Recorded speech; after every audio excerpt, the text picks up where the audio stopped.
आता नवीन शब्द आपण ऐकतो AI, मशीन लर्निंग. राईट. ही एक मोठी शिफ्ट आहे. बरीचशी कामं जी रिपिटेटिव्ह असतात, बरीचशी कामं जी सोपी असतात, त्याकडे आपला कल आधी असतो, ती आपण आधी शिकतो. बरोबर. आणि जी खूप कठीण कामं आहेत ती आपण हळूहळू शिकतो. बरोबर.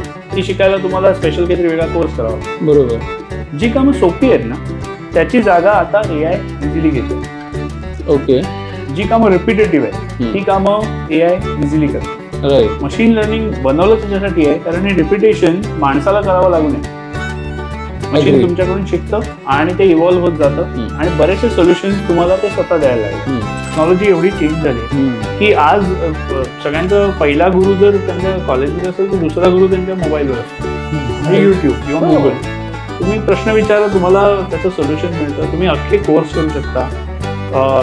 US मध्ये बसलेला एखादा ग्राफिक डिझायनर अख्खा ॲनिमेशनचा कोर्स रेडी करतो आणि यूट्यूबवर ठेवतो. तुम्हाला तो फ्री ऑफ कॉस्ट अवेलेबल असतो. बरोबर. आणि तुम्ही बऱ्याच गोष्टी स्वतःहून शिकू शकता. तुम्ही अशा वेळी तुमच्या शिक्षकांकडे किंवा तुमच्या टीचर्सकडे, प्रोफेसर्सकडे एक्झॅक्टली काय कशासाठी जावं किंवा काय काय बघावं, तर एक तर त्यांचा एक्सपिरियन्स. दुसरी गोष्ट त्यांचं एखादा प्रॉब्लेम सोडवायची पद्धत. किंवा बरेचसे प्रॉब्लेम ते ॲक्च्युली 10-15 वर्षापूर्वीचे असतात, जे अजूनही सॉल्व्ह झालेले नाही. कधी कधी नवीन सोल्युशन्स शोधावी लागतात त्या गोष्टीसाठी, आणि त्याच्यासाठी तुमचा एक्सपिरियन्स काम आहे.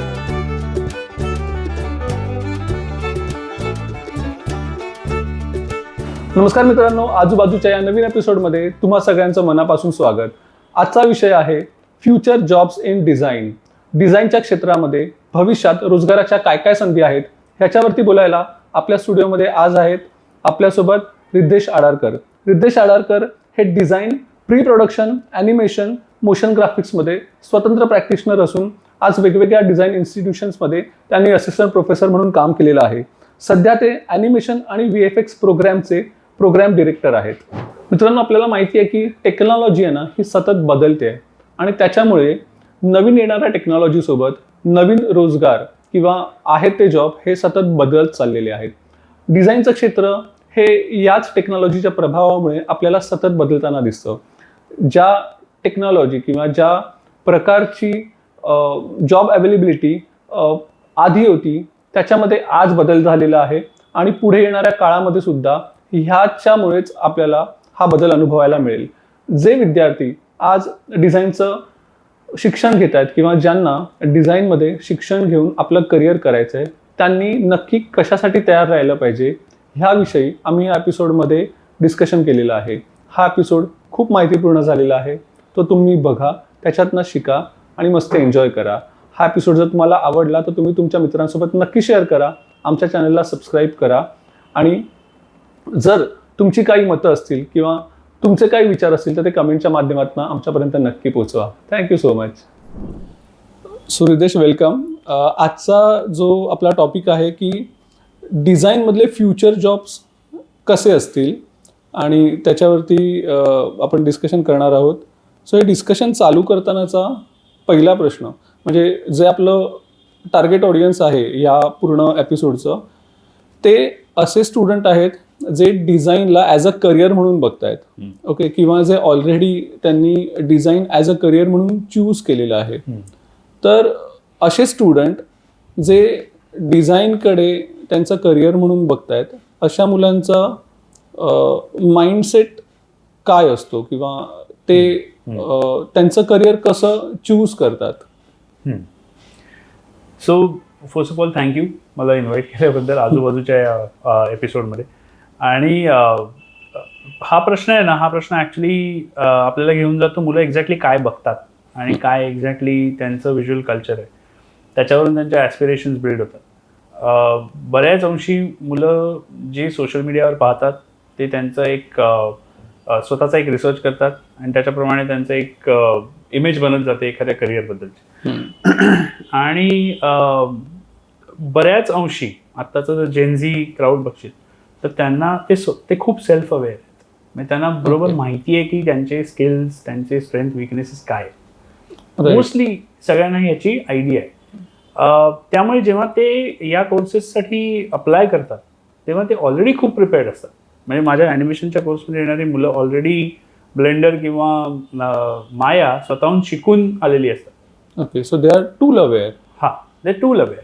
दे are what they are not aware of is the future scenarios. तर आता मुलं सिलेक्ट करतात एखादी गोष्ट, ती आउट ऑफ फॅसिनेशन सिलेक्ट करतात मोस्ट ऑफ द टाइम्स. त्यांचे ॲस्पिरेशन लेवल्स खूप हाय असतात या पर्टिक्युलर काळामध्ये. तर त्यांना आत्ता ही करिअर्स काय ऑफर होत आहेत किंवा एखाद्या सॅलरीज काय ऑफर होत आहेत या गोष्टी त्यांना माहिती असतात, किंवा याच्यातले प्रॉस्पेक्ट काय आहेत किंवा इंटरनॅशनल प्रॉस्पेक्ट काय आहेत हे त्यांना माहिती असतात. आणि हे सगळं लक्षात घेऊन ही मुलं करिअर चूज करतात. जेव्हा ते आमच्याकडे येतात तेव्हा त्यांना डेफिनेटली हे माहीत असतं की मला इथे जायचं किंवा इथे जायचं. कधी कधी बरेचसे अशा केसेस असतात जिथे मुलं कन्फ्यूज असतात, जिथे मुलं सांगतात की आम्ही अजूनही काही डिसाईड केलेलं नाही आहे.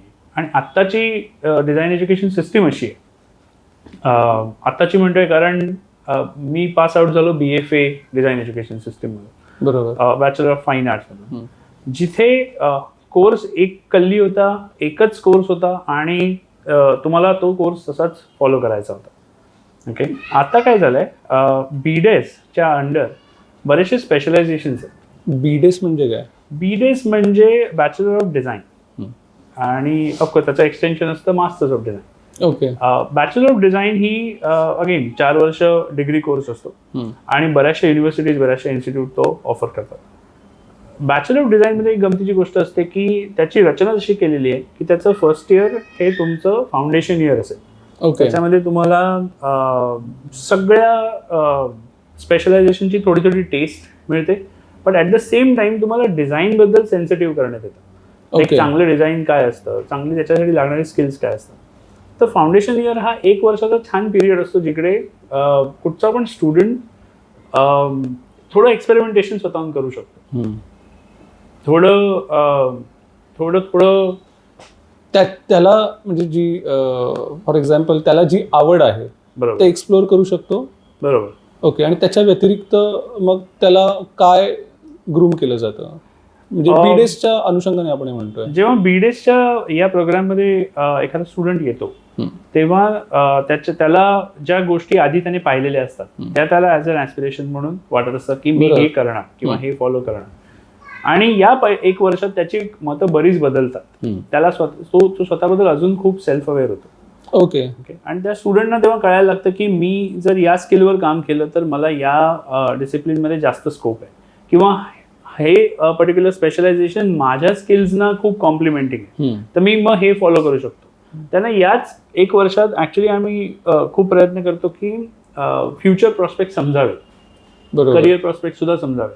तर इंडस्ट्री इंटरॅक्शन जास्त होतात याच्यामध्ये. त्यांना कळतं की इंडस्ट्रीमधून एखादा माणूस येतो आणि सांगतो की माझी ही चॅलेंजेस आहेत आणि माझे हे प्लस पॉईंट्स आहेत आणि मला हे काम करायला आवडतं आणि मी हे काम नाही करत. जेव्हा इंडस्ट्री प्रोफेशनल हे सांगतो तेव्हा त्यांना एक लार्जर स्ट्रक्चर कळतं की मला पुढे गेल्यावर काय होणार, काय मिळणार.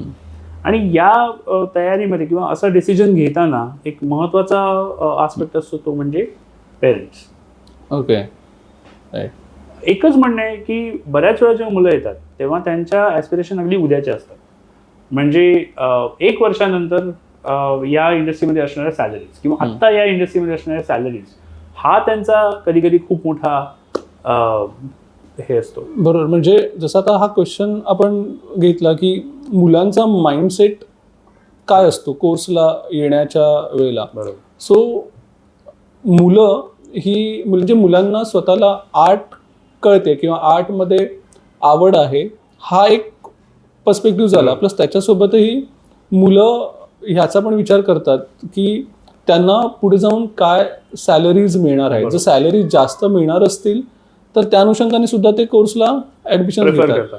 करिअर ग्रोथ काय आहे ना ते त्यांना ते बऱ्यापैकी मॅप करतात. आणि ही अबिलिटी खरं तर जेनझीमध्ये जी मिलेनियल्समध्ये नव्हती. म्हणजे आपण रिलेट करू शकतो या पर्टिक्युलर एजला आपण क्लूलेस होतो बऱ्याचशा अंशी.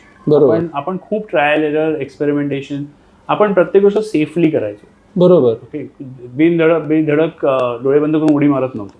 पण ही जनरेशन त्याच्यासाठी रेडी आहे, which is the plus point of this generation. Okay, फक्त आता असं आहे ना की थोडंसं स्पेक्युलेशनचा भाग येतो.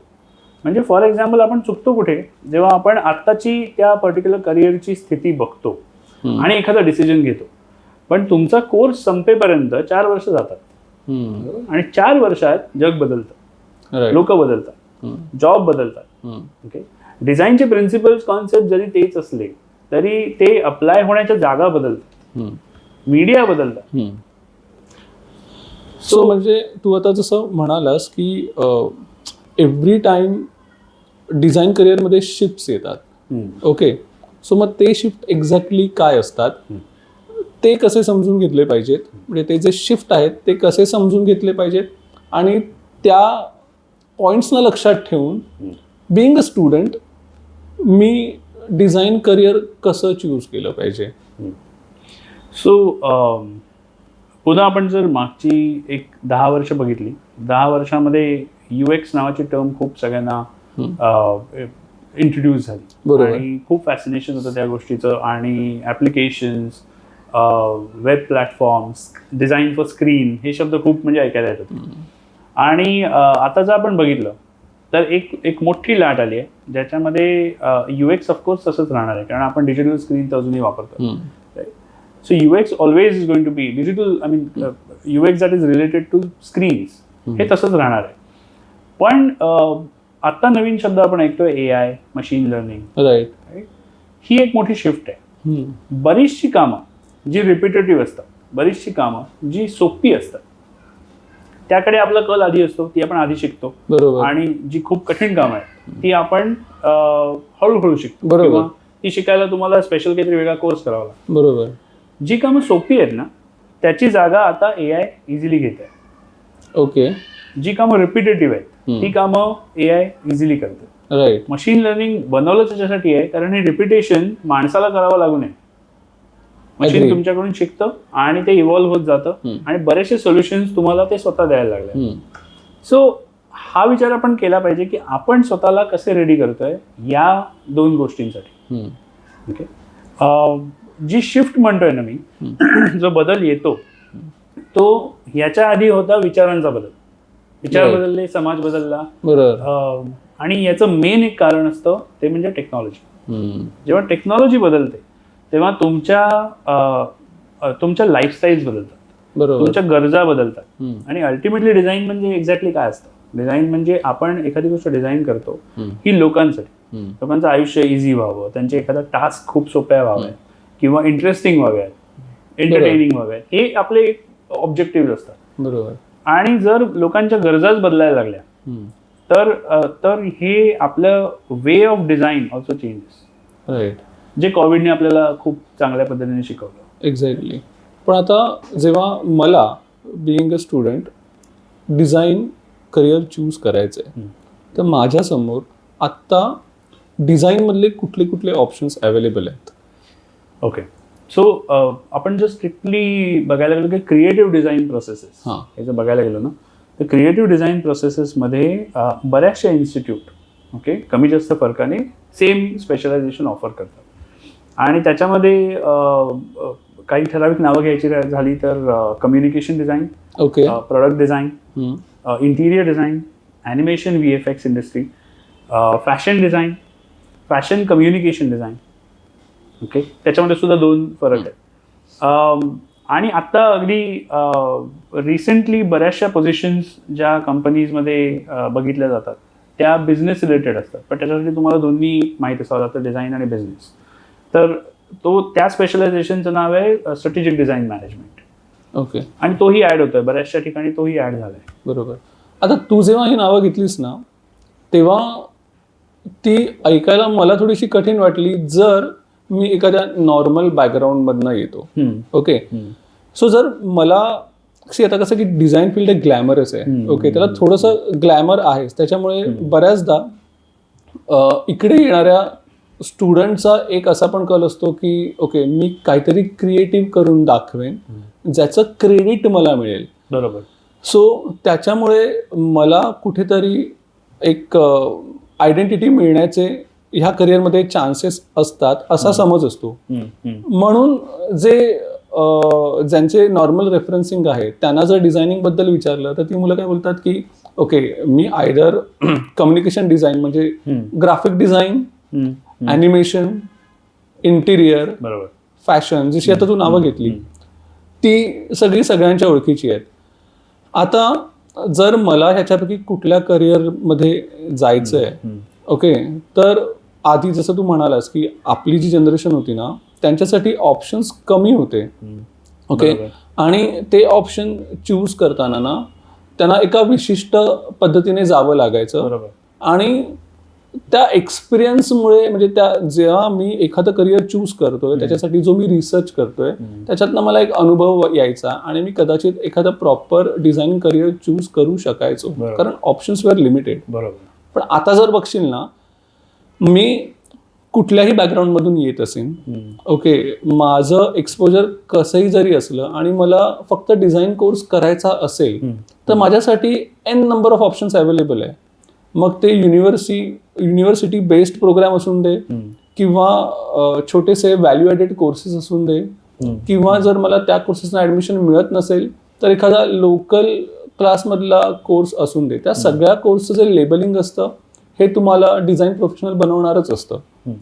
पण मग आपण बिईंग अ अवेअर स्टुडंट ह्या गोष्टी कशा ओळखायच्या की माझ्यासाठी काय योग्य आहे जे मला फ्युचर करिअरसाठी रेडी करेल, कारण मार्केटमध्ये बरेच ऑप्शन्स अवेलेबल आहेत. बरोबर. तर ते ऑप्शन्स कुठले कुठले आहेत आणि ते परफेक्टली कसे चूज करायचे ते आपण कसं स्वतःसाठी ॲड्रेस करायचं. सो कुठच्या इन्स्टिट्यूटमध्ये तुम्ही आधी विचारताना एक बेसिक प्रश्न विचारला जातो की काय शिकवलं जातं एक्झॅक्टली या पर्टिक्युलर कोर्समध्ये आणि ह्याचं पुढे जाऊन मला करिअरमध्ये कसा स्कोप आहे, हे दोन गोष्टी बघितल्या जातात. मुलं ऑलरेडी बऱ्याचसं नॉलेज घेऊन येतात, पण इवन युनिव्हर्सिटीज समजावताना या दोन गोष्टींच्या बेसिसवरच कोर्स समजावतात की आम्ही कोर्समध्ये हे तुम्हाला शिकवतो या गोष्टी आणि ही स्किल्स शिकवतो, हे कॉन्सेप्ट, ही टेक्नॉलॉजी असते आणि ऑफकोर्स तुमचे करिअर ऑप्शन्स हे आहेत. आता होतं काय ना की मुलांना एक गोष्ट लक्षात ठेवली पाहिजे किंवा स्टुडंट्सना एक गोष्ट नीट लक्षात ठेवली पाहिजे, ती म्हणजे माझी पॅशन कुठे आहे एक्झॅक्टली. ओके, या गोष्टींमध्ये तुमच्या करिअर स्कोपपेक्षा, कारण करिअर कोणीच पाहिलेलं नाही आहे 4 वर्षात, ॲज आय सेड 4 वर्षात तुमच्या आजूबाजूचं जग खूप बदलू शकतं. ओके, तुम्ही आतापासून त्या एका लिमिटेड व्हिजनने आतमध्ये जात असाल तर तुम्हाला पुढे खूप डिसअपॉइंटमेंट्स होतात. राईट. तर आता या गोष्टीवर फोकस करा की तुमची पॅशन कुठे आहे. जर तुमची पॅशन आहे व्हिज्युअल क्रिएटिव्हिटीमध्ये, ओके, तर तिकडे तुम्हाला जर ग्राफिक डिझाईनमध्ये इंटरेस्ट आहे तर तुम्ही ग्राफिक डिझाईनशी रिलेटेड जे कोर्सेस आहेत ते तुम्ही एक्सप्लोअर करू शकता. बरोबर. कम्युनिकेशनमध्ये UX हा सुद्धा एक पार्ट असतो. बरोबर. तर मला जर प्रॉब्लेम सॉल्व्ह करायला आवडतात किंवा एका अंशी मला टेक्नॉलॉजीमध्ये इंटरेस्ट आहे किंवा आजूबाजूला बदलणारी टेक्नॉलॉजी कशी आहे हे वाचण्यात, हे समजून घेण्यात, हे वापरण्यात मला इंटरेस्ट आहे, then you are definitely fit for something like UX. तुम्हाला लोकांबद्दल जाणून घेण्यात इंटरेस्ट आहे, त्यांचे प्रॉब्लेम्स, त्या प्रॉब्लेमचं सोल्युशन शोधण्यात इंटरेस्ट आहे, then communication design is something that's for you. Similarly तुम्हाला पेंटिंग, ड्रॉइंग, क्रिएटिव्ह प्रोसेसेसमध्ये, व्हिज्युअल क्रिएटिव्ह प्रोसेसेसमध्ये, आर्टमध्ये इंटरेस्ट आहे, then animation is something that's definitely for you. Okay. So बऱ्याचशा गोष्टी म्हणजे बऱ्याचशा या करिअर ऑप्शन्सचे ना दोन गोष्टी असतात, एक परसेप्शन असतं आणि एक रियालिटी असते. ओके. परसेप्शन असं असतं ना की animation is all about technology, okay, आणि आपण त्या एका पर्टिक्युलर माइंडसेटने आत जातो. पण animation is not just about technology, that software institute, बरोबर, teaching you software and that is getting their job done. पण जेव्हा तुम्ही अशा एखाद्या कोर्सवर जाता जिथे तुम्हाला BDS प्रोग्राम करायचा आहे, तुम्हाला डिझाईन ऑफ ॲनिमेशन आधी शिकवलं जातं, तुम्हाला आर्ट ऑफ ॲनिमेशन आधी शिकवली जाते, तुम्हाला लागणारी स्किल्स आधी शिकावी लागतात, तर तुम्ही ओरिजिनल स्टोरी सांगू शकणार, तर तुम्ही पुढे जाऊन तुमचे ओरिजिनल कंटेंट बनवू शकणार. आणि देन ऑफकोर्स एक्झिक्यूट करायला टेक्नॉलॉजी आहे. सोपं उदाहरण या ॲनिमेशनच्याच फील्डमधलं मी जर द्यायचं झालं तर असं आहे की जवळपास 10 वर्षापूर्वी, ओके, ब्लेंडर हे नाव फार कोणी ऐकलं नव्हतं. बरोबर. ब्लेंडर हे एक सॉफ्टवेअर आहे जे आम्ही आता मॉडेलिंगसाठी वापरतो, पण कोणी ऐकलं नव्हतं फार. मॉडेलिंग म्हणजे एक्झॅक्टली म्हणजे हे थोडंसं सोप्या भाषेत सांगितलं असतं. ॲनिमेशनमध्ये तुम्ही 3D ॲनिमेशन मूवीज पाहिल्या असतील त्याच्यासाठी एक त्या पर्टिक्युलर कॅरेक्टरचं एक 3D मॉडेल बनावं लागतं. बरोबर. त्याच्यात मग आम्ही आतमध्ये त्याचा सांगाडा किंवा स्केलेटन रिगिंग बनवतो कम्प्युटरमध्ये आणि नंतर त्याला मोशन दिल्या जातात त्या सांगाड्यामध्ये ते शक्य होतं. बरोबर. सो ते जे पहिलं मॉडेल बनतं ते परफेक्ट असतं, तो लुक अँड फील असतो. बरोबर. राईट. सो हे 10 वर्षापूर्वी म्हणजे हे ब्लेंडरमध्ये बनतं आणि ज्या सॉफ्टवेअरचं 10 वर्षापूर्वी नावही जास्त ऐकलं नव्हतं. त्यावेळी माया होतं, 3D मॅक्स होतं. बरोबर. लोकांचे स्टँडर्ड वेगळे होते. एक आतापासून 10 वर्ष आधी गेलो मी तर 2012 सारखा मूवी आला होता 2012. राईट. सो तुम्ही त्या वेळची पण टेक्नॉलॉजी बघितली, दॅट वॉज रिअली गुड.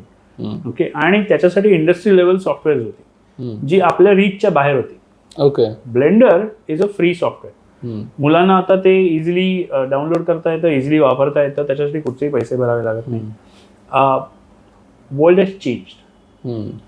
जे लोक ज्या माइंडसेटने माया शिकत होते आता त्यांना हेही कळलं हे सगळं ब्लेंडरमध्ये पॉसिबल असतं, जे कम्प्लिटली फ्री सॉफ्टवेअर. बरोबर. अजूनही बरेचसे स्टुडिओ ते वापरत नाहीये, ही दुसरी गोष्ट झाली. बट छोट्या स्टुडिओजनी ते ऑलरेडी आपल्या पाईपलाईनमध्ये आणायला सुरुवात केली, त्यांच्या प्रोसेसमध्ये आणायला सुरुवात केली. हळूहळू बघता बघता एक अशी वेळ येईल आणि कदाचित अशी वेळ येईल की माया आणि 3D मॅक्स यासारख्या सॉफ्टवेअरपेक्षा आपण ब्लेंडर जास्त वापरू. ब्लेंडर तेवढं इव्हॉल्वही होईल कदाचित. आणि हे this is true in every technology. Technology is replace each other. बरोबर. तर मी एकाच गोष्टीवर फिक्स राहिलो या ह्याच्यामध्ये की मी आज माया शिकणार आहे म्हणून मी या कोर्सला ऍडमिशन घेतलं.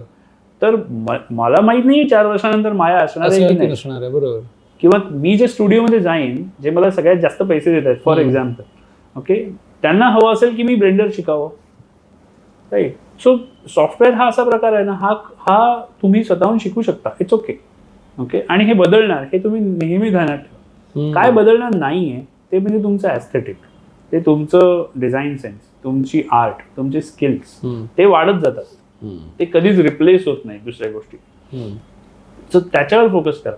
तुम्हाला जर हाताने काम करायला छान आवडतं किंवा चिप रिलेटेड टेक्नॉलॉजी जास्त वापरायला आवडते, समजून घ्यायला आवडते, तर प्रोडक्ट डिझाईनमध्ये जा. ओके. तुम्ही तुमची पॅशन आधी बघा. तुम्ही हे पाहू नका की ह्या पर्टिक्युलर स्ट्रीममध्ये किंवा स्पेशलायझेशनमध्ये स्कोप काय, कारण तो स्कोप आहे ना तो चेंज होऊ शकतो. राईट. मी घाबरवत नाही. कारण बघ आता कसं माहितीये का, मी ज्या बॅकग्राऊंडमधून आलो ना, मला आठवतंय की मी सॉफ्टवेअर शिकलेलो आणि तेव्हा जे लेआउट डिझायनिंगचं काम असायचं, म्हणजे सोपी कामं घे, जसं व्हिजिटिंग कार्ड बनवणं किंवा पुस्तकाचं कव्हर बनवणं, हे हाताच्या जागी सॉफ्टवेअर थ्रू व्हायला लागलं. म्हणजे जी फोटोशॉप नावाची सॉफ्टवेअर होती आहेत किंवा इलस्ट्रेटर आहे, तेव्हा आर्टिस्टच्या सॉफ्टवेअर ऑपरेटरची गरज लागायची हा सगळा जॉब एक्झिक्यूट करायला. आणि तो सॉफ्टवेअरने एका त्याच वेळच्या त्या सॉफ्टवेअरने म्हणजे 15 वर्षापूर्वीचं जर बघितलं ना, तर त्या सॉफ्टवेअरने खरंच चांगल्या प्रकारे ह्या गोष्टी करून दिल्या. पण आता तेव्हाची जी माध्यमं होती ती प्रिंट माध्यमं जास्त होती, पण जसं डिजिटल माध्यमावरती सगळं स्विच झालंय, तेव्हा सुद्धा लेआउट म्हणा किंवा तुमचे जे आर्टवर्क आहेत त्याची रिक्वायरमेंट राहिलीच. पण आता जे छोटे छोटे जॉब्स होते, म्हणजे व्हिजिटिंग कार्ड सारखे झाले, तर त्याच्यासाठी लिटरली मोबाईल मध्ये पण अशा ऍप आल्यात ज्या तुम्हाला ही कामं करून देतात. येस. त्याच्यामुळे कदाचित त्या लेवलचे जॉब करायला त्या सॉफ्टवेअरची गरज राहिली नाहीये. म्हणजे आजकाल तुम्ही टेम्पलेट्स वापरून त्याच्यामध्ये बेसिक शिफ्ट करून पण चांगला आउटपुट घेऊ शकता. आणि जे स्मॉल स्केल बिझनेसमध्ये काम करणारी लोक आहेत ती सगळी लोक आज ह्याच टेक्नॉलॉजीचा उपयोग करतात. सो DTP हे जे जॉब प्रोफाईल होतं, जे सॉफ्टवेअर वरती उभं राहिलं होतं, आता ते रिप्लेस झालेलं आहे. सो हेच सगळ्या लेवलला होऊ शकतं. आणि घाबरण्याचं काही नाही. म्हणजे आता बऱ्याचशा स्टुडंट्स आहे ना, खूप क्वेरीज अशा असतात की आता तर AI आहे आणि आम्ही पण वापरतोय आणि इव्हन फॅकल्टी पण वापरतात. म्हणजे ChatGPT is something that we also use. पण तुम्ही हा विचार केला पाहिजे की AI ने घाबरून जाण्यासारखं काही नाही, ते आमचे जॉब्स घेतील असा एक जनरल हे असतो. बऱ्याच अंशी तो खरा की ते जॉब्स घेत नाही आहेत तुमचे जॉब्स ऍक्च्युली बदलत आहेत, तुमचे जॉबचे प्रोफाईल बदलत आहेत. आणि हे असं समजून घ्यायचं असेल ना, म्हणजे तुम्ही आता मी I can actually address to little older generation आणि त्यांना सांगू शकतो आपल्याकडे एक डेटा एंट्री म्हणून एक पूर्वी होतं. डेटा एंट्रीसाठी कम्प्युटर्स बऱ्याच लोकांनी बाय केले होते, त्यांनी सेटअप टाकले होते आणि मॅन्युअली ॲड्रेसेस नावं ही सगळी फीड केली जायची आणि त्यावेळी डेटा स्टोअर करण्याचा तीच एक पद्धत होती. बऱ्याच जणांनी इन्व्हेस्टमेंट केला या गोष्टीमध्ये. ओके, आणि एका पॉइंटला असं झालं की डेटा एंट्रीची इंडस्ट्री जी आहे ती बंद झाली म्हणजे ती शिफ्ट झाली. इझियर वेज लोकांना मिळाले डेटा अक्वायर करायचे. तुम्ही तुमचा नंबर द्या, तुम्ही तुमचं हे ॲड्रेस आणि हे सगळं त्याच्याशी लिंक झाल्यानंतर तुम्हाला बाकीचं काही द्यायची गरजच नव्हती. आज तुमचा नंबर तुम्ही कुठेही देता, तुमचा सगळा डेटा त्यांच्याकडे असतो आणि तो विकलाही जातो. म्हणजे डेटा इज अगेन मनी. पण डेटा एंट्रीवाल्यांचं त्याच्यामध्ये खूप नुकसान झालं एका पॉइंटला. ओके, ज्या लोकांनी वेळेत हे ओळखलं आणि त्यांनी या डेटा एंट्रीच्या त्या ज्या ॲसेट त्यांच्याकडे ऑलरेडी कम्प्युटर्स होते त्याचा त्यांनी कन्स्ट्रक्टिव्हली दुसरा उपयोग करून घेतला, ते लोक त्यातून वाचले. बरोबर. आणि जेव्हा कम्प्युटर्स आले, फॉर एक्झाम्पल आम्ही हाताने सगळं काम करून आमचं अख्खं ग्रॅज्युएशन झालं. ओके, आमच्या फायनल एक्झाम सुद्धा पोस्टर सुद्धा आम्हाला हाताने पेंट करून अगदी टायपोग्राफी सगळं हाताने पेंट करून फिनिश करून करायचं असायचं. त्यात काही मोठी गोष्ट नाही, पण कारण त्यावेळी कम्प्युटर्स होते आणि आम्हाला हा प्रश्न पडायचा की अरे कम्प्युटर्स आलेले आहेत. पण ती लक्झरी होती ना तेव्हा कदाचित. एक तर एक्सपेन्सिव्ह होते, इंटरनेट सगळ्यांकडे नव्हतं, बऱ्याचशा गोष्टी होत्या ज्याच्यात आम्ही ग्रॅज्युएशन केलं. आणि एका पॉइंटला झालं काय की जेव्हा कम्प्युटर्स आले तेव्हा लोकांना वाटलं की अरे मग आता हाताने काम करणाऱ्यांचे जॉब गेले. बरोबर. जी लोक त्यावेळी अडॅप्ट करून पुढे गेली आणि ज्यांनी कम्प्युटर शिकले, काही लोक मला जी माहितीतली लोक होती त्यांनी अक्षरशः त्यांच्या वयाच्या 40-50 मध्ये सुद्धा कम्प्युटर्सचे सॉफ्टवेअर क्रिएटिव्ह कोर्सेस केले. ओके, आणि त्यांनी आपलं लाईफ चेंज केलं. आता त्यांना फायदा असा होता की त्यांच्याकडे एक्सपिरियन्स होता, त्यांना हे माहित होतं की डिझाईन काय असतं, हाताने केलेलं असल्यामुळे त्यांना सगळा सेन्स होता आर्टिस्टिक. आणि त्यांनी फक्त टूल बदललं. तर टूल ना हे खूप काय म्हणतात, त्याचं आयुष्य खूप छोटं असतं आणि ते टूल म्हणूनच बघावं असं मला वाटतं. बरोबर.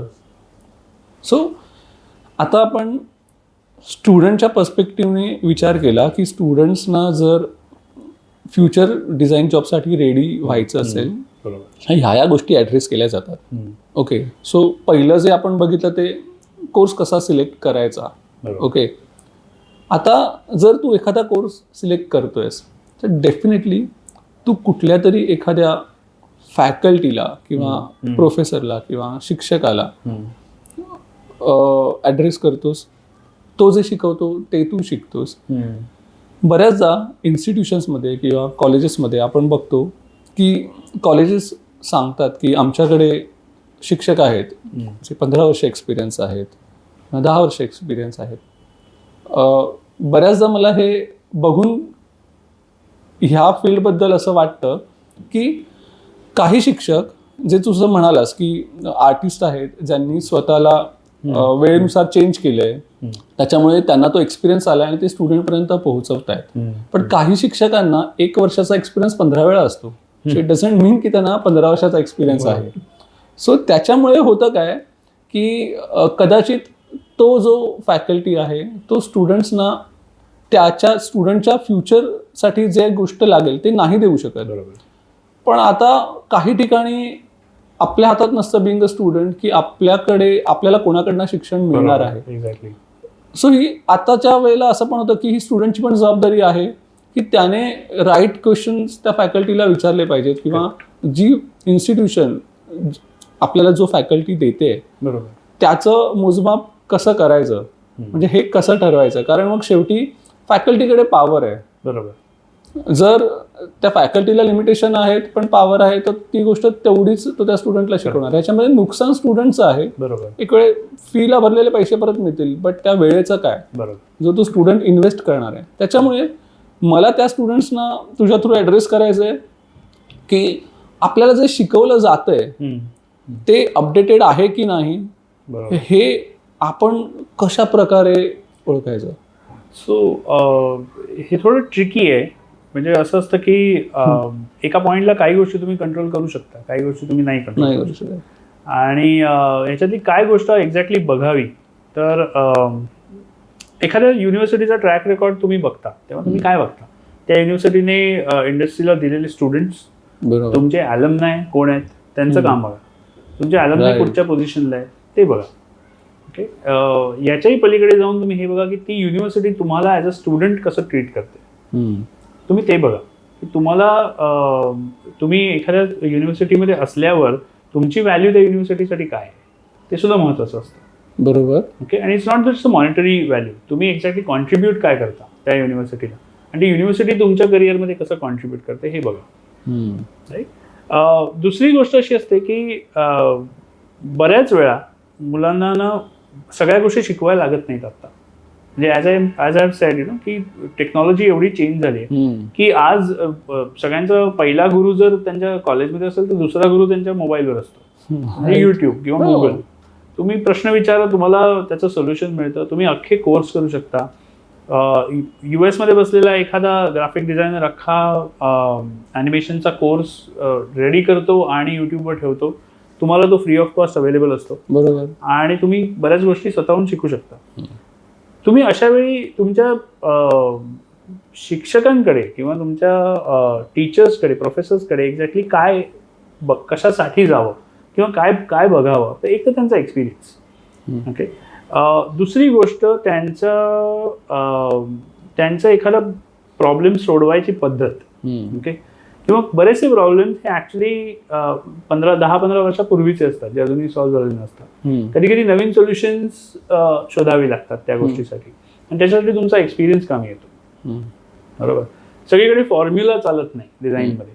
म्हणजे इंजिनिअरिंगमध्ये कसं देर इज वन थिअरी आणि थिअरी तुम्ही अप्लाय करा, तुम्हाला परफेक्ट आन्सर मिळणार दरवेळी. तुम्हाला मॅथमॅटिक्समध्ये सुद्धा तेच असतं, बायोलॉजीमध्ये तेच असतं. आपली बायोलॉजी फार झपाट्याने बदलत नाही इव्होल्युशनमुळे. राईट. सो डॉक्टर्सना काही वेगळं फार इनोव्हेटिव्ह करावं लागत, त्यांच्या मेथड्स बदलतात ऑफकोर्स, त्यांचे टूल्स बदलतात, पण त्यांना मेन नॉलेज तर तेच राहतं. बरोबर. ऑन दी अदर हँड आपलं इन डिझाईन जग बदलत आहे, नॉलेज बदलत आहे आणि बऱ्याच वेळा त्याचे सोल्युशनही नवीन असतात, नवीन बदलावी लागतात. त्याचे अप्रोच जे असतात ना हे सोल्युशन बदलायचे, ते तुम्हाला तुमच्या शिक्षकांकडून मिळतात, ते तुम्हाला तुमच्या आधीच्या जनरेशनकडून मिळतात. त्याच्यासाठी तुम्ही युनिव्हर्सिटीकडे बघा. युनिव्हर्सिटी तुम्हाला एक ऑपॉर्च्युनिटी देते खूप मोठी, किंवा कुठचं पण एखादी जी तुमची इन्स्टिट्यूट असते ती तुम्हाला ही एक ऑपॉर्च्युनिटी देते की तुम्ही त्या करिअरचा चॉईस तर तुम्ही केलेला आहे, राईट, पण तिथे पोहोचेपर्यंत तुमची जी जर्नी आहे ना ती तुमची ती इझी करते. बरोबर. तुम्हाला एखादी इन्स्टिट्यूट सांगत असेल की मी ही तुम्हाला सॉफ्टवेअर शिकवतो, ओके, त्यात मोठी गोष्ट काहीच नाही आहे, कारण ते तुम्ही स्वतःहूनही शिकू शकता. बरोबर. तुम्ही तिकडे जाऊन क्लासरूममध्ये बसून ते शिकण्याचा जो वेळ आहे तो तुम्ही इथे वापरा. ॲक्च्युली तुम्ही युनिव्हर्सिटीमध्ये याच्यासाठी जा की तुम्हाला 4 लोक नवीन भेटतात. बरोबर. ओके, तुम्हाला तुमचं नेटवर्किंग वाढवता येतं. युनिव्हर्सिटीमुळे तुम्हाला इंडस्ट्रीशी कनेक्ट खूप इझी होतो, जो तुम्हाला ॲज अन इंडिव्हिज्युअल होत नाही. बरोबर. मला माहीत नसतं की मी या पर्टिक्युलर ॲड एजन्सीमध्ये जाऊन कसं बोलू त्यांच्या आर्ट डिरेक्टरशी, किंवा एखाद्या प्रॉडक्ट डिझायनरला मी फेस टू फेस कसा भेटू. हे इम्पॉर्टंट पॉईंट आहे. राईट. हे जी ऑपॉर्च्युनिटी आहे ना ती तुम्हाला या अशा युनिव्हर्सिटीजमध्ये मिळते ज्यांचं ऑलरेडी खूप मोठं नेटवर्क असतं. बरोबर. ज्यांच्याकडे लोक ऑलरेडी कनेक्टेड असतात, त्यांचे ॲलमनाय आता इंडस्ट्रीमधले मोठे प्रोफेशनल्स असतात. राईट. आणि ही लोक तुम्हाला जेव्हा समोरासमोर भेटतात ना ते तुम्हाला खूप शिकवतं. राईट. सो असं होऊ शकतं एखाद्या युनिव्हर्सिटीमध्ये काही शिक्षकांचा एक्सपिरियन्स कमी असतो, काही शिक्षकांचा एक्सपिरियन्स खूप जास्त असतो, आणि तुम्ही हेही बघा की तो शिक्षक त्याच्या एक्सपिरियन्स प्रमाणे तुम्हाला बेस्ट काय देतोय आणि ते घ्या. ऍक्च्युली तुमची करिअरची जी जर्नी आहे ना ती हीच आहे. तुम्ही काय जोडता स्वतःच्या पोर्टफोलिओमध्ये आणि स्वतःच्या पर्सनॅलिटीमध्ये, हे खूप महत्वाचं असतं या 4 वर्षाच्या जर्नीमध्ये. इन्स्टेड ऑफ मी मटेरियलिस्टिकली काय शिकलो किंवा माझं काम किती आत्ताचं मॉडर्न दिसतंय, कारण 2 वर्षांनंतर ते मॉडर्न नसणार. बरोबर. सो आता अगेन जर आपण ह्याच्यातले करिअर ऑप्शन्स बघितले तर आत्ता असे कुठले एक्झिस्टिंग करिअर ऑप्शन्स आहेत जे मी माझ्यासाठी ॲज अन आर्टिस्ट एज्युकेशन घेतल्यानंतर ऑप्ट करू शकतो? सो थोडं कॉन्ट्रोवर्शियल आन्सर असं असेल की 2 गोष्टी आहेत. एक तर तुम्ही तुमच्या एक्स्ट्रीम पास्टमध्ये बघा, ओके. ह्युमन काइंडच्या, किंवा एक्स्ट्रीम फ्युचरमध्ये बघा आणि तुम्हाला जे दिसेल ना ते खूप वेगळं असेल आत्ताच्या जगासाठी. ओके. बरोबर, कारण आताचं Interesting. जग खूप पास्ट मध्ये एवढं कनेक्टेड नाहीये, राईट. आणि अशा बऱ्याचशा गोष्टी, अशा बऱ्याचशा क्राफ्ट आहेत ज्या आपण मागे सोडल्या आहेत आणि फार लोकांना त्याची नावही माहिती नाहीये. आणि आपला बरोबर. देश तर खास प्रत्येक राज्यात तुम्ही जाल तर तुमची वेगळी क्राफ्ट असते. बरोबर. ओके, प्रत्येक गावातून दुसऱ्या गावात जाल तर त्यांची कला बदललेली असते. राईट. ओके, आणि अशा अशा गोष्टी आहेत ना त्या परत येतात. आपण त्या आपल्या आयुष्यात घेतो, आपण त्या घालतो, राईट. राईट, आपण त्या वापरतो. आपल्या टेबलवर पेपर वेट्स असतात, त्याच्यावर खूप इंटरेस्टिंग राजस्थानी मिनिएचर आर्ट असतं, पण आपल्याला नावही माहित नसतं की राजस्थानी मिनिएचर आर्ट आहे. So there is no shaming happening here. एक गोष्ट अशी असते की तुम्हाला ह्या गोष्टी जाणून घ्यायला पाहिजेत, कारण ह्या गोष्टींचं मार्केट खूप मोठं आहे. ओके. ओके, आणि या गोष्टींची रिलेटेड करिअर्स खूप मोठी आहे. Okay, right from media, film to graphic design आणि communication design is coming back to old practices किंवा ट्रेडिशनल आर्ट फॉर्म्स. दुसरी गोष्ट तुम्ही बघाल ना, तुम्ही स्पेक्युलेट करायला शिका. ओके, एखाद्या स्टुडंटने ना फक्त मला युनिव्हर्सिटीत हे शिकवलं जातं म्हणून मी हे करतो, हे जी एक अप्रोच आहे ना हा थोडा गडबडीचा आहे. इथे होतं काय ना की तुम्ही युनिव्हर्सिटीने दिलेली किंवा तुमच्या शिक्षकाने दिलेली गोष्ट घेता आणि ती कन्स्ट्रक्टिव्हली घ्यायच्याऐवजी त्याची झापडं बनवता, जशी घोड्याला लावतात, आणि तुम्ही एकाच डिरेक्शनने जात राहता. तुम्हाला वाटतं हेच माझं करिअर असणार पुढे, आणि त्यात चुकीचं काही नाही. We all have been through it. आम्ही हेही केलेलं आहे. आता हे फक्त मी एक्सपिरियन्सने सांगतोय की काय करू नये, काय करावं. तर एक्झॅक्टली तुम्ही तुमचा अभ्यास वाढवा. ओके, डिझाईन स्टुडंटना फक्त डिझाईन आणि टेक्नॉलॉजी आणि सॉफ्टवेअर येऊन चालत नाही. त्यांनी रीडिंग करणं खूप महत्त्वाचं आहे. तुम्ही रीडिंग नसेल करायचं, त्याचे खूप नवीन फॉर्म्स आहेत. तुम्ही ब्लॉग्स बघा, तुम्ही व्लॉग्स बघा. ओके, तुम्ही नवीन आर्टिकल्स वाचा, मीडियमवर वाचा. माझं असं म्हणणं नाही की पुस्तक घेऊन वाचा किंवा न्यूजपेपर वाचा, तसं माझं काही म्हणणं नाही. आता जनरेशन न्यूजपेपर वाचतच नाही. न्यूजपेपर एक्सटिंक्ट ना त्या जनरेशनसाठी. पण असा विचार करा की तुम्ही काय एक्झॅक्टली जाणून घेताय, माझं जग कसं बदलणार आहे हे बघा. ओके, स्पेक्युलेट करा की आजचा माझा रोल जो आहे, जिथे आज जर कोणी म्हणालं की मला इन्फ्लुएन्सर बनायचं आहे, ओके, तर इन्फ्लुएन्सर बनायचं म्हणजे लोक हसतात. पहिलं असतं की झालं, म्हणजे एक पर्टिक्युलर इमेज किंवा परसेप्शन बनलेलं असतं इन्फ्लुएन्सरचं. बरोबर. पण इन्फ्लुएन्सर हे खूप ॲस्पिरेशनल करिअर आहे. त्याचं कारण असं आहे, कारण it gives you lot of opportunities. Influencers are going to be tomorrow's celebrities. They are already celebrities, right.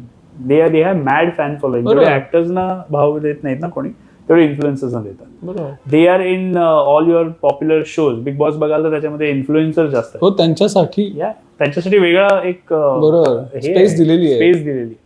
So तुम्ही बघाल ना तर ही खूप इंटरेस्टिंग करिअर चॉईस आहे. जर तुम्ही कनेक्ट होत असाल लोकांशी, जर तुम्हाला माहिती असेल की कनेक्ट कसं व्हावं लोकांशी, तुमच्याकडे काहीतरी युनिक आहे, definitely think of this as a career option.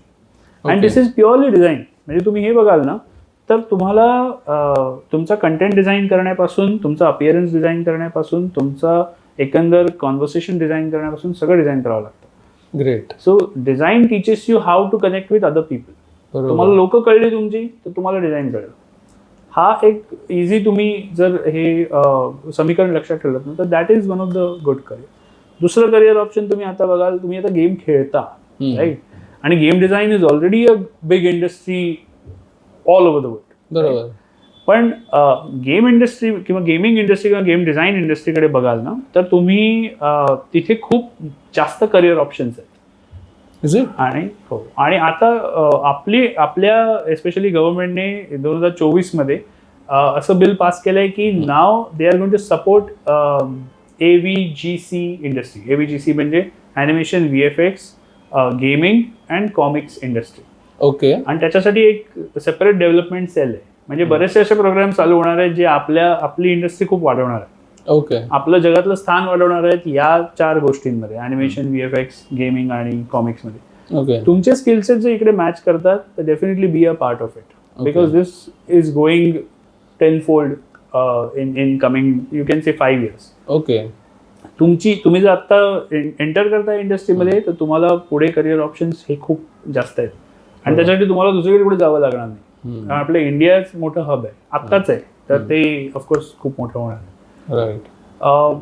तुम्ही प्रॉडक्ट बघा, प्रॉडक्टमध्ये काय असतं. तुम्हाला आताचे डिजिटल प्रॉडक्ट्स जर विचारले, तुमच्या टेबल्सवर काय असतात, तुमच्या टेबल्सवर असतात अलेक्सा, बरोबर. राईट. आणि अलेक्सा करतं काय exactly, Alexa is a machine learning tool, right. तर ते तुमच्याकडून शिकतं, तुमचे प्रेफरन्स, तुमचे चॉईसेस, तुमचा एक प्रोफाईल बनवतं आणि त्याच्याप्रमाणे इव्हॉल्व्ह होत जातं, राईट. ही अशी प्रॉडक्ट्स आता खूप आहेत. तुमची स्मार्ट वॉचेस जी तुम्ही घालता किंवा स्मार्ट फर्निचर झाली आहेत. तुम्ही आता जे मी त्याचे म्हटलं, एक कम्युनिकेशन डिव्हाइसेस खूप बदलत चालले, तुमचे फोन बदलत चालले, right. Product design is something that is growing again 10 folds. तुम्ही तो विचार करा. ज्या लोकांना फॅशन डिझाईन असं वाटतं की this is only for few people, right, त्यांना असं वाटत असेल की माझ्याकडे ह्याच्यासाठी लागणारे स्किल्स नाही आहेत किंवा ह्याच्यासाठी लागणारं प्रॉब्ली भांडवल नाही आहे की मी 4 वर्षानंतर स्वतःचं काही लेवल चालू करू शकेल. फॅशन डिझाईनला दुसरा एक छोटासा ऑप्शन असा आहे की टेक्स्टाईल डिझाईन. ओके. टेक्स्टाईलमध्ये एवढं जास्त इनोव्हेशन होत आहे आत्ता या घडीला की आपण आता हळूहळू सस्टेनेबिलिटीच्या गप्पा मारतो किंवा तुम्ही ऐकला असेल हा शब्द सस्टेनेबिलिटी, आणि प्रत्येक ब्रँड याच्याबद्दल बोलतोय. आता काही ब्रँड फक्त बोलतायत, विच इज अ फॅक्ट. काही ब्रँड फक्त आता सध्या त्या बँडवॅगनवर पुढे जात आहेत, राईट. पण असा विचार करा की टेक्स्टाईलमध्ये एवढं इनोव्हेशन होत आहे की आता आपण खरोखर सस्टेनेबल टेक्स्टाईल्स बनवतोय. आपल्याकडे जे आहेत resources available, like banana fibre, त्याच्यापासून आपलं टेक्स्टाईल बनतं. बॅम्बू फायबर, त्याच्यापासून आपलं टेक्स्टाईल बनतं. आपला जो फ्रूटचा वेस्ट असतो त्याच्यापासून टेक्स्टाईल बनतं. ओके. आणि ह्यातल्या बऱ्याचशा गोष्टी आपल्याला माहिती नसतात. पण ही इंडस्ट्री एवढी पुढे ग्रो होणार आहे अलॉंग विथ फॅशन इंडस्ट्री. बरोबर. तुम्हाला जर इंटरेस्ट असेल या गोष्टीमध्ये, डेफिनेटली गो फॉर दॅट. तर प्रोफाईल्स आपले ना खूप बदलतात आणि आतापासून जर तुम्ही थोडा अभ्यास करा, थोडंसं आजूबाजूला बघा, आजूबाजूच्या लोकांशी बोला आणि त्याच्यातून इझिली तुम्हाला कळेल की मी 4 वर्षानंतर काय करणार. बरोबर. ॲक्च्युली म्हणजे ह्याच गोष्टी होत्या ज्यासाठी हे कन्व्हर्सेशन मला हवं होतं. आता बघ, अजून एक गोष्ट अशी आहे ना रिद्धेश, की एखाद्या करिअर ऑप्शनबद्दल जेव्हा आपण विचार करतो बिंग अ स्टुडंट, तेव्हा तुम्ही फक्त तो विचार करत नाहीत, त्याच्यासोबत तुमची फॅमिली, तुमचे फ्रेंड आणि तुमचं जे एक सराउंडिंग आहे ते सुद्धा इन्व्हॉल्ड असतं. ह्याच्या आधी आपल्या वेळेला जेव्हा करिअर ऑप्शन विचारात घ्यायची वेळ यायची, तेव्हा एखादा स्टुडंट शक्यतो arts, commerce, science, engineering, doctor असे ठराविक ऑप्शन्स बघायचा, कारण ते ऑप्शन्स प्रूव्हन होते आणि ते पॅरेंट्स इझिली सजेस्ट करायचे की माझ्या मुलाने हे झालं पाहिजे, ह्या अपेक्षा असायच्या, कारण ॲज अ करिअर ऑप्शन ते प्रॉडक्ट प्रूव्ह झालेले होते. तेव्हा त्या अपेक्षा निर्विवाद तशाच होत्या. आता काळ बदललाय, इवन जनरेशन गॅप सुद्धा खूप जास्त झालेली आहे. तेव्हा पॅरेंट जेव्हा मुलांना करिअरबद्दल गाईड करतात किंवा पॅरेंटना जेव्हा मॉनिटर करायचं असतं की माझ्या मुलाला एक पर्टिक्युलर इंडस्ट्री चूज करायची आहे, डिझाईन चूज करायची आहे, बरोबर, तर त्या पॅरेंट्सने मुलाच्या फ्युचरसाठी त्याच्यासोबत कम्युनिकेशन कसं ठेवलं पाहिजे किंवा ह्या फॅमिलीमधलं किंवा कुटुंबातलं कम्युनिकेशन या नवीन फील्डसाठी किंवा तू असं बोललास की ही अशी फील्ड आहे जिकडे सातत्याने चेंज होत राहत आहेत, तर हे जे कम्युनिकेशन आहे स्टुडंट आणि पॅरेंट मधलं ते कसं असलं पाहिजे, इथे पॅरेंटचा रोल कसा असला पाहिजे. सो कुठची पण मोठी युनिव्हर्सिटी जी आत्ताच्या पद्धतीने BDS कोर्स ऑफर करते, ह्याच्यामध्ये बघायला गेलं ना तर आम्ही एक गोष्ट करतो, जेव्हा स्टुडंट्सचे नवीन बॅच आम्हाला आतमध्ये आणायची असते तेव्हा त्याचं नाव आहे stakeholder analysis. Stakeholder अनालिसिसमध्ये आम्हाला कळतं की मुलांना काय पाहिजे, इंडस्ट्रीला काय पाहिजे, इंडस्ट्री ही आमची मुलं पुढे ते इंडस्ट्रीचा भाग होणार आहेत, इंडस्ट्रीला काय पाहिजे आणि पेरेंट्सना काय पाहिजे. हे बऱ्याचशा गोष्टी, कारण पेरेंट्सला आम्ही एक मेन स्टेक होल्डर म्हणून नेहमी कन्सिडर करतो. ओके. त्यांचं ओपिनियन तेवढंच मॅटर करतं, कारण या एका पॉईंटला ना खूप अशी मुलं कमी असतात जी इंडिपेंडेंटली कुठच्या कोर्सला ॲडमिशन घेतात, जे US मध्ये सर्रास होतं. मुलं सेव्ह करतात त्यांच्या कॉलेजसाठी. आपली मुलं तसं नाही आहे. आपल्याकडे खूप डिपेंडंट सिस्टीम आहे, फॅमिली सिस्टीम आहे. तर पेरेंट्स अजूनही म्हणजे अगदी डिग्रीपर्यंत पोस्ट ग्रॅज्युएशन पर्यंत पेरेंट्स पैसे काढून देतात किंवा लोन काढतात वॉटेव्हर. आणि जेव्हा तुम्ही एखादं लोन काढता किंवा तुम्ही एखाद्या गोष्टीत तुमचा स्टेक असतो, बरोबर, and also not only monetarily, emotionally, की माझ्या मुलाने पुढे काहीतरी बनलं पाहिजे, माझ्या मुलाने काहीतरी पुढे जाऊन केलं पाहिजे. आणि अशा वेळी आपण हे विचारात घेतलं पाहिजे की जे पेरेंट्सशी मी आता बोलतोय, ज्यांची मुलं आता अस्पायरिंग डिझायनर्स आहेत किंवा त्यांना आता घ्यायचं आहे फर्स्ट इयरमध्ये ॲडमिशन किंवा ऑलरेडी फर्स्ट इयरमध्ये आलेली आहेत या कोर्सच्या, त्या पेरेंट्सशी मी बोलताना असं त्यांना सांगेन की तुमचा जन्म कधी झाला होता? अराउंड 1970 बरोबर, 1970च्या त्या पर्टिक्युलर दशकात, बरोबर, आणि ते किंवा त्याच्याही आधी असेल. बट जेव्हा तुम्ही हा विचार करा की जेव्हा स्वतःचा चष्मा धुरकट असतो थोडासा, ओके, आपल्याला माहिती असतं की आपला चष्मा आता जुना झाला, आपला नंबर बदलला, बरोबर, तो काढवतही नाही कारण त्याची सवय झालेली असते, बरोबर. आणि जेव्हा दुसऱ्याचा चष्मा घालायची अशा वेळी वेळ येते तेव्हा म्हणजे डोकं भरभरून जातं. या गोष्टीला म्हणतात जनरेशन गॅप. राईट. अगदी सिम्पल भाषेत झालं तर तुम्हाला तुमच्या मुलाच्या शूजमध्ये स्टेप इन नाही करायचंय कारण ते नाही जमणार. 2 जनरेशनचा डिफरन्स आहे, दॅट इज नॉट पॉसिबल. तुम्हाला हा विचार करायचा की त्याचं जग कसं बदललंय हे समजून घेऊया. राईट. म्हणजे ऑफकोर्स त्याचे ऍक्शन्स काय असतात, त्याचे डिसिजन्स काय असतात ना, हे खूप सोपं होऊन जातं समजणं. ओके, मला काय फार पर्सनल एक्सपिरियन्स नाही आहे या गोष्टींचा, पण ज्या केसेस आमच्याकडे येतात त्याच्यामध्ये आम्ही कॉन्व्हर्सेशन्स अशी ऐकतो की आमच्या फॅमिलीमध्ये कोणी डिझायनर नाही, हा पहिला डिझायनर आहे किंवा याला डिझायनिंग करायचं आहे. ओके, माझ्या एका कझिनने डिझाईन केलं होतं किंवा हे केलं होतं. आणि त्यांच्याकडे फार अशी स्कॅटर्ड एक्झाम्पल असतात की त्याच्यामध्ये काही पैसे नव्हते, त्याच्यामध्ये हे नव्हतं, जग खूप बदललंय. ओके, आणि major economy shifting because of design आता. बरोबर. Okay, design courses are more sought after. तर अशा वेळी तुम्ही हा विचार करा की रिटर्न ऑफ इन्व्हेस्टमेंट म्हणून त्या गोष्टीकडे बघू नका. ओके, कदाचित तुम्ही तुमच्या मुलाला आता प्रॉडक्ट डिझायनर बनवण्यासाठी जो आटापिटा चालवलाय, ओके, किंवा कम्युनिकेशन डिझाईनमध्ये घालण्यासाठी जो आटापिटा चालवलाय ना, तो मे बी 4 वर्षात जग बदलेल, तुमच्या मुलाचे विचार बदलतील, तो स्टुडंट ऍक्च्युली काहीतरी वेगळं करायचं डिसाईड करेल आणि तो जास्त सक्सेसफुल होईल त्याच्यामध्ये. बरोबर. Design is not a formulated field जिथे फॉर्म्युला नाहीये की मी हे केलं तर मला हे मिळेल. हे खूप खूप लिनियर थिंकिंग झालं.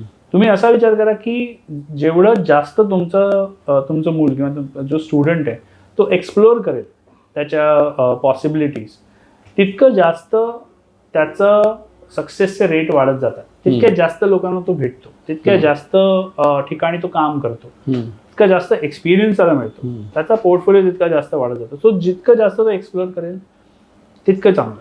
बरोबर. डिझाईन अशी गोष्टच नाहीये की जी मी एका रूम मध्ये बसून माझी करेन आणि मी खूप सक्सेसफुल होईन. ओके, फार कमी लोक असेल. बरोबर.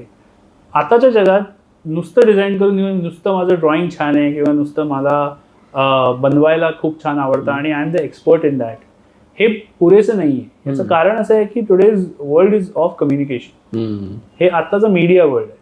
तुम्हाला काहीतरी एखादी गोष्ट चांगली येते, तुम्ही ती ऑनलाईन घेऊन जा, तुम्ही लोकांना दाखवा, तुम्ही डिस्प्ले करा, तुम्ही तुमची एक्झिबिट ऑनलाईन बनवा, तुमचा इंस्टाग्राम अकाउंट ऑनलाईन बनवा, तुम्हाला व्ह्यूज मिळतात. ओके, तुम्हाला लोक कनेक्ट होतात, तुम्हाला त्याच्यावर ऑफर्स येतात. ओके, तर तुम्ही हे काहीच नाही केलं तर तुम्ही कितीही चांगले असलात, ओके, तरी तुम्हाला एका रूम मध्येच राहणार तुम्ही. बरोबर. तर हा विचार असा करूच नका की जो 9 to 5 जॉबचा जो एक पॅटर्न होता तो आता ब्रेक झालेला आहे. ती लाईफस्टाईल चेंज झालेली आहे. बरेचसे मिलेनियल्स ऑलरेडी सफर करतायत त्या गोष्टी. पण ॲट द सेम टाइम जग असं बदलत आहे की बरीचशी मुलं जॉबकडे न जाता एंटरप्रेन्योरशिपकडे जातात. राईट. तुम्ही ही गोष्ट समजून घेतली पाहिजे ती का जात आहे. ओके, पेरेंट्सना से असतो, डेफिनेटली असतो, कारण त्यांचीच मेन सगळी घामाचा हा पैसा असतो. बट एका पॉईंटला तुम्ही हाही विचार केला पाहिजे की तुमच्या मुलाचं करिअर जे घडणार आहे ना ते कम्प्लिटली वेगळ्या लेवलला घडणार आहे. आता जी करिअर तुम्हाला माहिती होती ना ती फार कमी लोक चूज करतात. राईट. तर हे एक गोष्ट आहे ना जी पेरेंट्सनी लक्षात ठेवली पाहिजे. आणि ऑफकोर्स म्हणजे जे मुलाने स्टडी करायला हवं ते पेरेंट्सने सुद्धा स्टडी करायला हवं. बरोबर. जस्ट टू अंडरस्टँड की याचे डिसिजन माझ्यापेक्षा वेगळे काय. आणि मग एका पॉइंटला ते अलाईन होतात. राईट. आता ना अजून एक गोष्ट आपण मगाशी डिस्कस करताना बोललो ती अशी की डिझाईनमध्ये येण्यासाठी फक्त तुमचं ड्रॉइंगच चांगलं असलं पाहिजे असं नाही. तू म्हणालास की तुम्ही आजूबाजूच्या लोकांशी बोला, बऱ्याच गोष्टी वाचा, वेगवेगळ्या माध्यमातून वाचा. तर मी ना या डिझायनिंग कोर्समध्ये येणारी अशी बरीच मुलं बघितलेली आहे ना की त्यांना डिझायनिंग करायचं आहे, पण ती ज्या बॅकग्राऊंडमधनं आलेली आहेत किंवा आत्तापर्यंत त्यांच्या वाढीच्या दरम्यान त्यांचे जे रेफरन्सिंग होते ना ते करंट मार्केटच्या दृष्टिकोनातनं सुटेबलच नाही आहेत. बरोबर. म्हणजे बऱ्याचदा मी स्पेशली गावाकडून मुंबईकडे येणारी मुलं अशी बघतो की त्यांची लाईफस्टाईल वेगळी आहे, त्यांचं रेफरन्सिंग वेगळं आहे, त्याच्यामुळे त्यांचे चॉईसेस बदलतात प्रत्येक गोष्टीसाठी, मतं वेगळी असतात.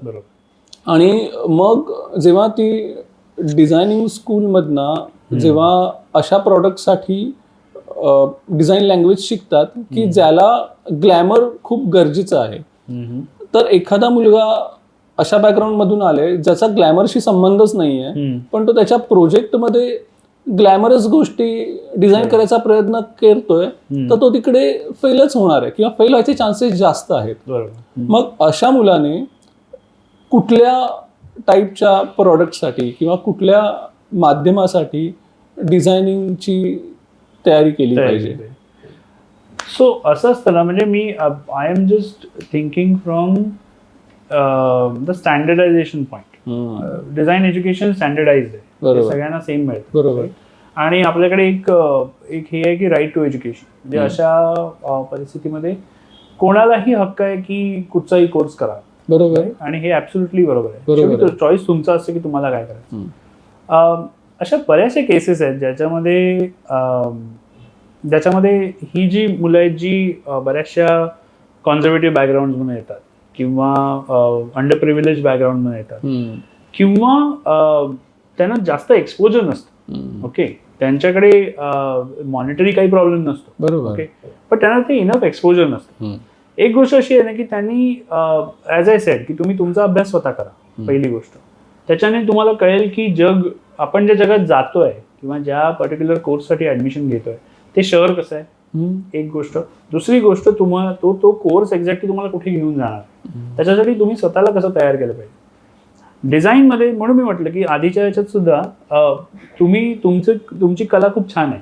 ओके, पण तुम्ही एका छोट्या खोलीत बसून काम करता आणि तुम्हाला वाटतं की मी खूप सक्सेसफुल होणार याच्यामध्ये, असं नाही आहे. तुम्हाला कम्युनिकेशन केलं पाहिजे, तुम्हाला लोकांशी बोललं पाहिजे, तुम्हाला रीच आउट केलं पाहिजे. इंटरनेट आता सध्या सगळीकडे, तुम्ही त्याचा उपयोग करून घ्या. तुम्ही ऑनलाईन वर्कशॉप्स करा, वर्कशॉप्समध्ये भाग घ्या. बेसिकली त्याच्यातून खूप शिकायला मिळतं. आणि असे ऑनलाईन वर्कशॉप्स तर बऱ्याचशा कंपनीज, बरेचसे artist, designers free of charge offer करतात. तर त्याचाही तसा कुठे हे आडकाठी नाही. बरोबर. आणि असं असताना जर तुम्हाला अजूनही जर बायस असेल तर स्वतःच्या पीपल स्किलवर किंवा सॉफ्ट स्किलवर काम करा, तुमच्या कम्युनिकेशनवर काम करा. ओके, आणि ते नाही केलं ना तर तुम्ही पुढे जाणार नाही असं नाही, पण एक पर्टिक्युलर डिस्टन्स जाल. ओके, कोणीही तुम्हाला सांगत नाही की तुमचा जो फ्लेवर, लहेजा किंवा तुमचे जे समजुती आहेत त्या तुम्ही मागे ठेवून या. ओके, शेवटी आपलं कल्चर आपण पुढे घेऊन जायचं. बरोबर, अग्री. ओके, आणि पण या ह्याच्यामध्ये तुम्ही हेही लक्षात घ्या की माझं कल्चर पुढे घेऊन जाताना मी ज्या दुसऱ्या कल्चरमध्ये जातोय त्या कल्चरमध्ये मला कसं इझिली नॅव्हिगेट करता येईल याची तयारी करा. बरोबर. तुमची भाषा वेगळी असू शकते. ओके, मी माझं एक सिम्पल उदाहरण देतो की माझं अख्खं एज्युकेशन झालं मराठी मीडियममध्ये. आणि जेव्हा मी ज्युनियर कॉलेजला ॲडमिशन घेतली तेव्हा सगळी लेक्चर्स असायची इंग्लिशमध्ये. एक सोपं एक उदाहरण देतो की पहिले 2 आठवडे ना माझं डोकं दुखायचं. पहिले 2 आठवडे मी डोकं धरून बसायचो क्लासमध्ये की हे काय चाललंय, समजू शकतो, काही कळत नाही. आणि एक पॉईंट असा झाला ना की माझे जे मित्र होते, ओके, आपली एक सवय असते, एक जनरली सवय असते की आपण जेव्हा दुसऱ्या एन्व्हायरमेंटमध्ये जातो आपण काहीतरी फेमिलियर, तो बुडत्याला काठीचा आधार असतो. बरोबर. आणि ते तुम्ही जेव्हा करायला लागतं ना तेव्हा तुम्ही तुमच्या कम्फर्ट झोन मध्येच राहता. ओके, काय होणार, लोक फार फार तर हसतील ना तुम्हाला, काय होणार, लोक मागून हसतील, राईट, लोक तुम्हाला त्यांच्यात घेणार नाही. ओके, या गोष्टी थोड्याशा बाजूला ठेवा. ओके, आणि डेअरिंग करा, सगळीकडे जा, बिनधास्त कोणाशीही बोला. ओके, त्याच्या लँग्वेजमध्ये बोलायला ट्राय करा आणि हळूहळू ना तुमचं जग बदलतं. तर माझी एक सिम्पल एक फनी गोष्ट अशी होती, माझ्या दादाने मला सांगितलं ही गोष्ट, की तो पण मराठी मीडियममधून पुढे गेला होता आणि त्याला जे एक्सपिरियन्स आला त्याने सांगितलं, हे बघ, त्यावेळी ना आम्ही टी व्ही होता, त्यावेळी केबल असायची, तर त्याने असं सांगितलेलं की तू ना एक काम कर, आता तू 11वीत जाणार आहेस ना, तर तू इंग्लिश पिक्चर बघ, फक्त आठवड्याभर फक्त इंग्लिश पिक्चर बघायचे. राईट, स्टार मूवीज, HBO हेच मी बघायचो फक्त, बाकीचं काय ऍक्शन मूवीज बघितल्या असतील तू.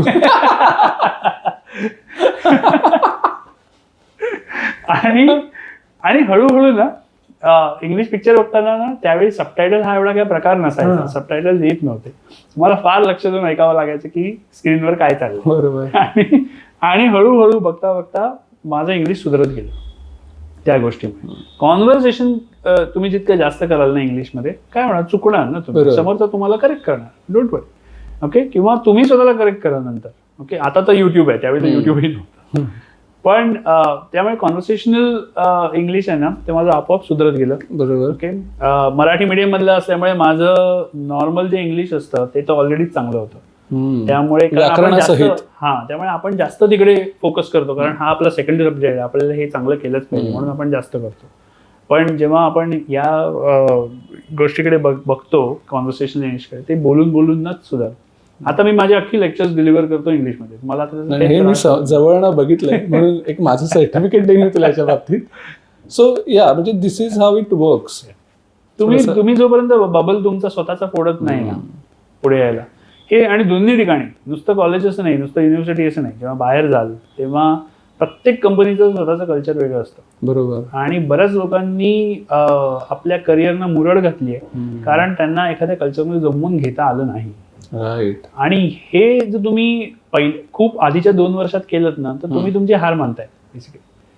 तुम्ही एखाद्या कल्चरमध्ये जेव्हा जाता तेव्हा ऑफकोर्स म्हणजे ते कल्चर अगदी टॉक्सिक असेल, तुम्हाला त्याचा त्रास होत असेल, कोणीतरी तुम्हाला मुद्दाम त्रास देत असेल, तर ऑफकोर्स तुम्ही म्हणजे तिथे राहून त्रास सहन करण्यात काही अर्थ नाही. बरोबर. बट एखाद्या जागेचं कल्चर वेगळं आहे म्हणून जे माझ्या मताप्रमाणे नाहीये किंवा माझ्या आधीच्या कम्फर्ट प्रमाणे नाहीये म्हणून मी एखादी स्ट्रीम सोडून देणं किंवा तिथे ट्राय करणं सोडून देणं हे चुकीचं आहे. तर तुम्ही जरा ते एक गोष्ट लक्षात ठेवलीत ना तर इझिली पुढे म्हणजे तुम्ही किंग असाल. राईट. आणि म्हणजे थोडासा सायन्स आधार याला असा आहे की मानवी मेंदू हा लवचिक आहे, जो कुठल्याही एजमध्ये कुठलीही गोष्ट शिकू शकतो. बरोबर. आणि हे प्रूव्हन आहे. जसं आता तू ऍड्रेस केलंस की आपल्याला फक्त स्वतःला हा विश्वास देणं गरजेचं आहे की मी ही नवीन गोष्ट सहज शिकू शकतो, मग भले तू कुठूनही ये.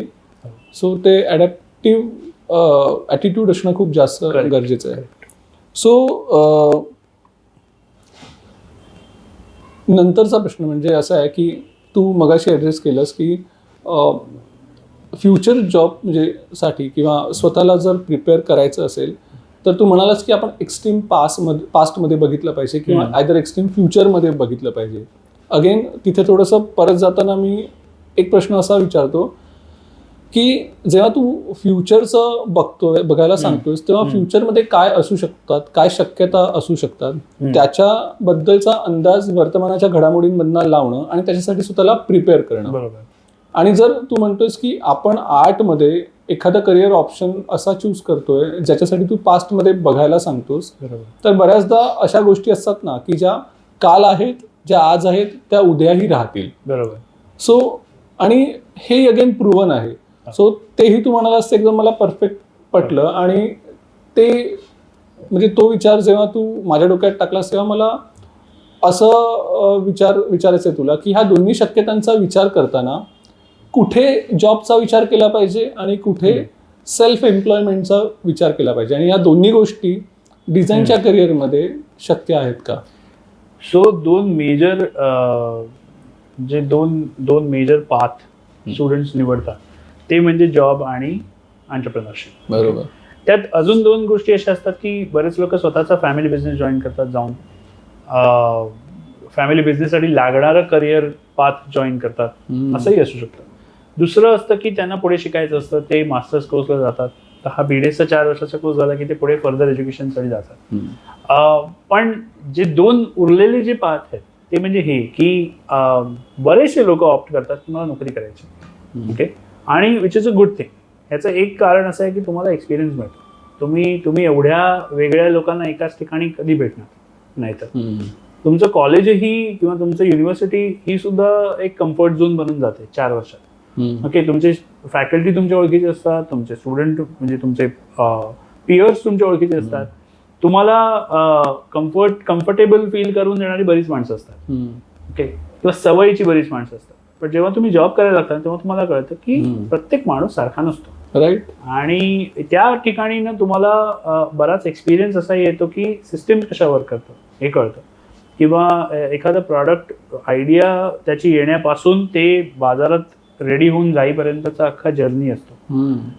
मग ती प्रॉडक्ट असू दे, ॲड असू दे, ॲनिमेशन फिल्म असू दे, एखादं लेबल असू दे, म्हणजे कपड्यांचं लेबल असू दे, whatever. But all of that is only possible when you take your experience in the market. Okay, so तुम्ही हा एक्सपिरियन्स तुम्ही ॲज अ इंडिपेंडंट आर्टिस्ट म्हणून घ्या, किंवा इंडिपेंडंट डिझायनर म्हणून घ्या, किंवा तुम्ही you become a part of the system and then you do. तर याच्यामध्ये एक महत्त्वाचा भाग असा आहे ना, तुमच्या या 4 वर्षाच्या जर्नीमध्ये आता बीडेस प्रोग्राममध्ये खूप चांगली एक गोष्ट आहे ती म्हणजे इंटर्नशिप्स. ओके, ही इंटर्नशिप्स ना डेफिनेटली ट्राय करा, ती तुम्ही केलीच पाहिजे असं माझं म्हणणं आहे. कारण असं बरेच जण म्हणतात की मी एखादं सॉफ्टवेअर शिकू का इंटर्नशिप करण्यापेक्षा 2 महिने. आणि युजली इंटर्नशिप असतात 2 वर्षांच्या मध्ये, जी सुट्टी असते 2 वर्ष, ते 2 महिन्याची, 2 ते 3 महिन्याची. 2 ते 3 महिने. तेव्हा तुम्हाला तुमचं युनिव्हर्सिटी सुद्धा सांगते की तुम्ही इंटर्नशिप करा.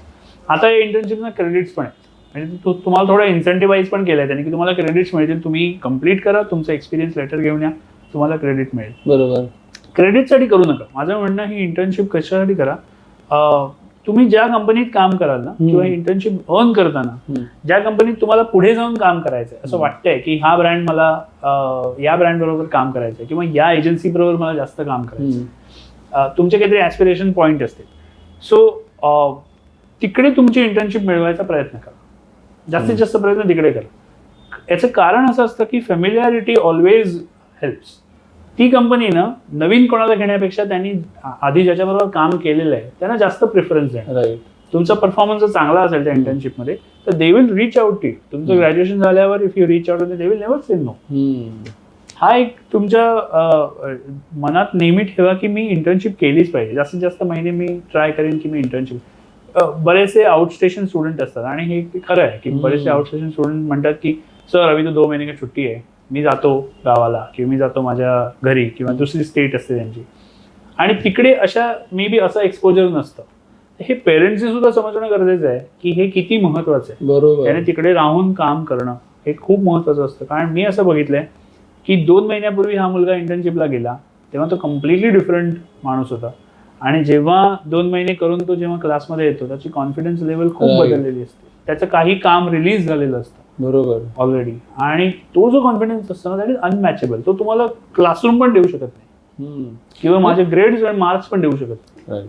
सो इंटर्नशिप करायचा जो एक दृष्टिकोन असतो ना तो साधारणतः फक्त अनुभवासाठीच केला जातो, हा एक स्टँडर्ड आहे. पण तू जे आता सांगितलंस की कंपनी त्यांच्या इंटर्न्सकडे कशा प्रकारे बघते हे जर आपण लक्षात ठेवलं ना तर ऍक्च्युली तो एक चांगला आपण म्हणतो की आपल्यासाठी एक अनुभव होऊन जातो.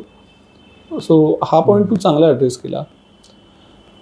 तर मला असं वाटतं ना की आत्ताचं हे जे डिस्कशन होतं ना याच्यातनं आपण डिझाईनसाठी म्हणजे आपल्याला डिझाईन म्हणून ॲज अ करिअर कसं प्रिपेअर व्हायचं ह्याच्याबद्दल आपण बऱ्याच मुद्द्यांवरती बोललो.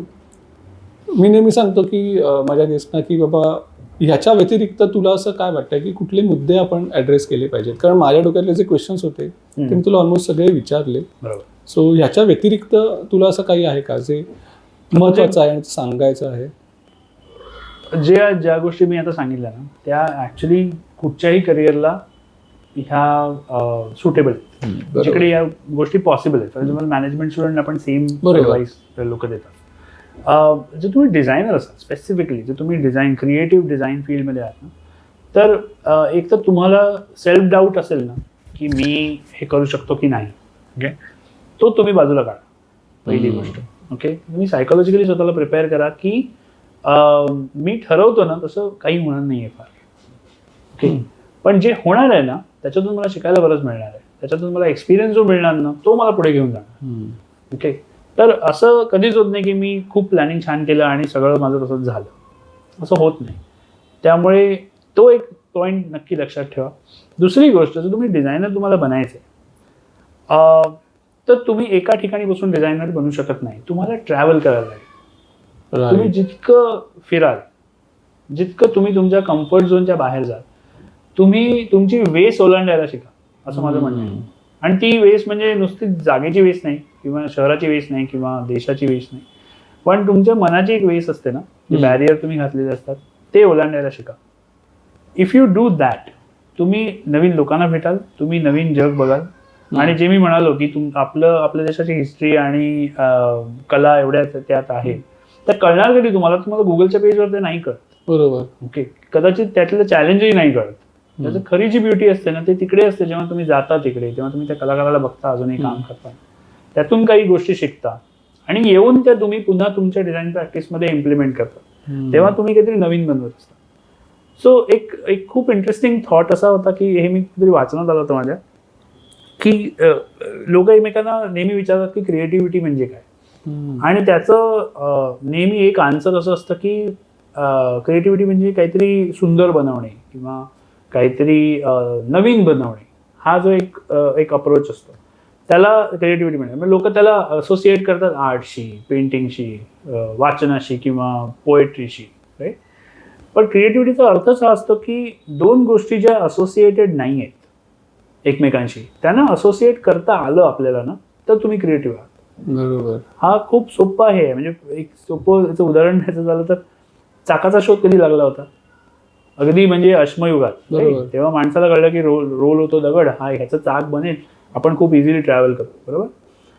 आणि त्या चाकाच्या शोधानंतर ओके लगेचचा शोध कधी लागला, एखाद्या बॅगचा शोध कधी लागला, त्याच्या फार नंतर, राईट, त्याच्या फार नंतर. बरोबर. पण आतापासून बरेच वर्ष आधी.